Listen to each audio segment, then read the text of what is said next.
வானத்தையும் பூமியையும் படைத்த சர்வ வல்லமையுள்ள தேவனை ஸ்தோத்தரிப்புமாக. இரவு முழுவதும் கண்ணின் மணி போல பாதுகாத்து இந்த புதிய நாளை காணும்படியாக பிப்ரவரி 2ஆம் தேதிக்குள்ளாக நம்ம வழி நடத்தி வந்த தேவனுக்கு நன்றி செலுத்துவோமா? பரிசுத்தமுள்ள எங்கள் நல்ல தகப்பனே, ஸ்தோத்தரிக்கிறோம், துதிக்கிறோம் ராஜா. இந்த காலை நேரத்திலும் உம்மை நோக்கி பார்க்கக்கூடிய கிருபையை கொடுத்ததற்காக நன்றி தகப்பனே. அப்பா, இந்த நாளிலும் உங்களுக்கு பிரியமில்லாத எந்த காரியத்தையும் செய்யாதபடி உமக்கு பிரியமான பிள்ளையாய் வாழ உதவி செய்யுங்கப்பா. இந்த நாளிலும் எங்கள் தேவைகள் எல்லாவற்றையும் அறிந்திருக்கிறீர் ஆண்டவரே. அதன்படி எங்கள் தேவைகளை சந்தித்து நாங்கள் சோர்ந்து போகாதபடி உடைய வார்த்தை கொண்டு எங்களை குணப்படுத்துவீராக.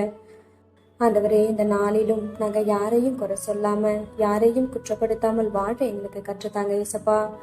ஒருவரையும் குற்றவாளிகள் என்று தீர்க்காதிருங்கள், அப்பொழுது நீங்களும் குற்றவாளிகள் என்று தீர்க்கப்படாதிருப்பீர்கள்னு சொல்லியிருக்கீங்களா ஆண்டவரே. அப்பா, உங்க வார்த்தைக்கு கீழ்ப்படிந்து வாழ உதவி செய்யப்பா. உண்மை போல எல்லாரையும் நேசிக்கவும் எல்லாரிடத்திலும் தாழ்மையாய் நடந்து கொள்ளவும் நீர் கற்றுத்தாரும்.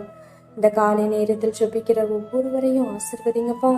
அவர்கள் குடும்பங்களையும் செட்டைகளால மூடி மறைத்து பாதுகாத்து கொள்ளும்.